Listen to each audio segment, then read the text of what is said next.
Look at this little mill. What a cool little setup. It is CDT day 114, and we are finally about to leave town. Still haven't heard anything from the Wind River kid, so unfortunately I think he just wasted our day, and it's pretty disappointing, but maybe we'll catch up with him soon and find out what happened. Not making any assumptions as of yet.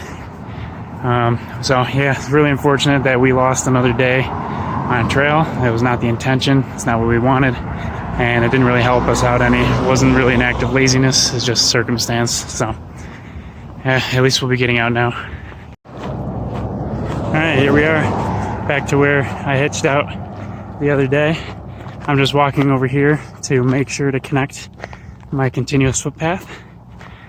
I know it's just across the street, but that's like really the only purism thing I'm hanging on to at this point, so I want to make sure to do it right. I walked right by there, stomp in that footpath, and head back across the street, start the trail.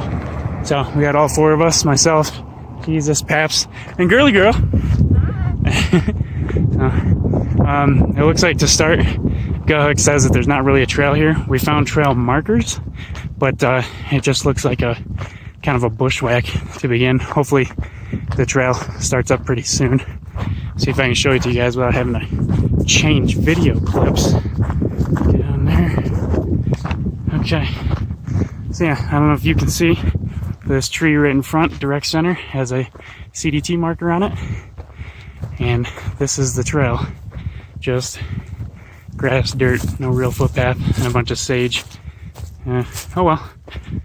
Alright, time to get started then. Trail. Got the bear spray hooked up right here. And it's hanging pretty well, so it's not going to bump into me. But also, if I need to, just pull it straight out and ready to deploy. This area that we're going through, there's a note that there's a dead horse on the road about 2 weeks ago, and the road was closed due to high grizzly activity. That will be over the next 3 miles. But 2 weeks ago, things probably calmed down since then. So regardless, this is grizzly country now from here to the border, so senses are a little higher. And you know, just keeping head on a swivel, as my dad always says, and keep my eye out for activity. But everything should be fine. We're using proper food storage. We're hiking in groups, and you know, all that stuff. So should work out just fine. So we're gonna get going now. Finally get started on this day around 1 p.m. and yeah, make our way to Grand Village. It is 75 miles. But the border of Yellowstone National Park is 50 miles from here. So we want to sleep tomorrow night right at the border if we can, because then it would be 26 miles to the road that takes us into Grant. And that way we can stay in Grant without having to camp, and we don't have to get a permit for the first night. So it'll be a little troublesome because today we don't have too much time to get stuff done. But if we get like 15 to 20, we should be able to make it up tomorrow and the next day in order to get into Grant. So bit of a short section, 75 miles, not too bad. So now it's time to crush it. And make sure to have our pre-hike beer banquet. The banquet of beers. That's right. So it is Wednesday, August 21st, 1 p.m. We're finally on the move. We'll begin our hike with a 600-foot climb over 1.5 miles. Not too shabby.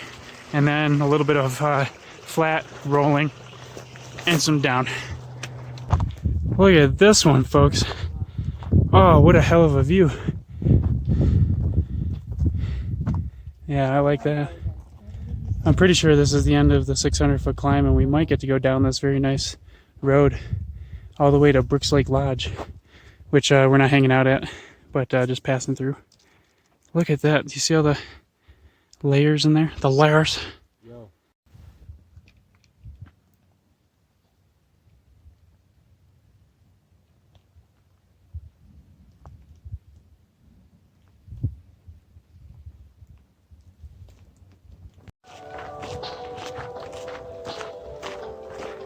Storm's coming in.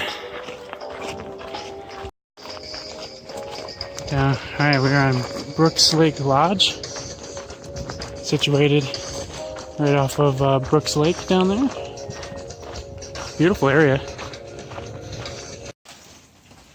Yeah, rain's starting to come down pretty damn hard now, but luckily we found ourselves one of the best privies on trail so far.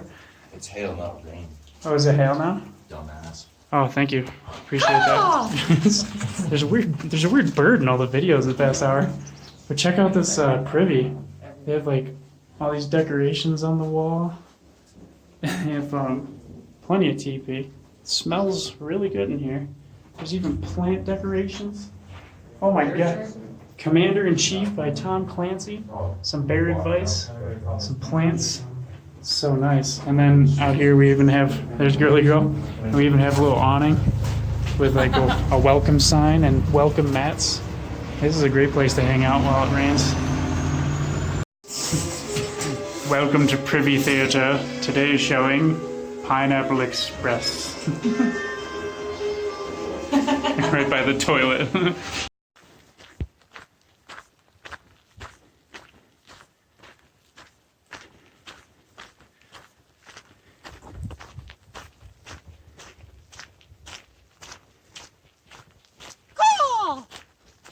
Damn bird.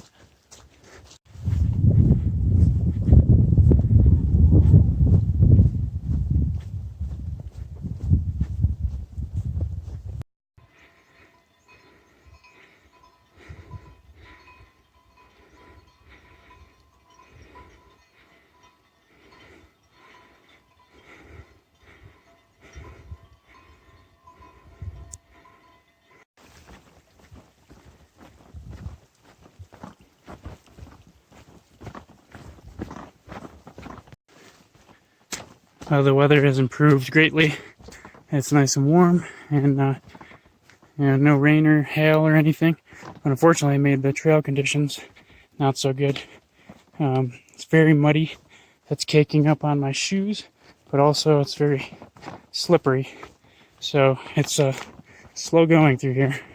But it looks like we're gonna camp in about 4.5 miles from here. It's not gonna give us the biggest day. Maybe about a 12-mile day. But, you know, such is life when you're counting on someone and waiting for them to show up and they don't. So we had to wait a little bit this morning. Got us out late. And now we're just taking it easy. So this is going to cause us to have an extra day on trail to make it into town tomorrow, or in a couple days. But luckily we all kind of packed out so much food that we can deal with it. So, hey, at least an extra day on trail, right? Extra day of beauty, and it'll probably also mean that we'll have shorter days as well. So we'll get to enjoy the area quite a bit more and not tax our bodies as much. So that works out. And since we're taking this Big Sky alternate plus our own little twist on it in order to keep it more official with the CDT, we're saving enough time that we're able to do the trail this way. Two of the biggest benefits of taking the alternate, number one, which is kind of a necessity, is to avoid snow up north once we get there. And but the other one, which is a brilliant, wonderful side effect, is that it takes the pressure off of the time and makes us feel a lot better. So that's always a good thing, because when you're doing a through hike, the last thing you want to worry about is, well, anything. You shouldn't have to worry or stress on a through hike. That's not what it's meant for. So now we're stressing a lot less about time, and that's a pretty darn good feeling. We're in the midst of our second final climb for the day. Gorgeous views of the butte, and it's just like some wide open property out here.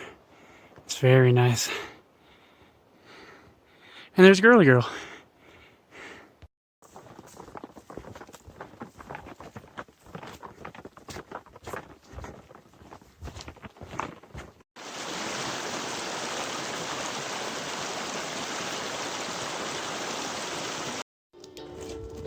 Alright, we just made it to camp, and I listened to some good music. I'm having a little bit of beer, which is a little too dark for you guys to see, but I'll just show you the nice fire we got going that Jesus set up.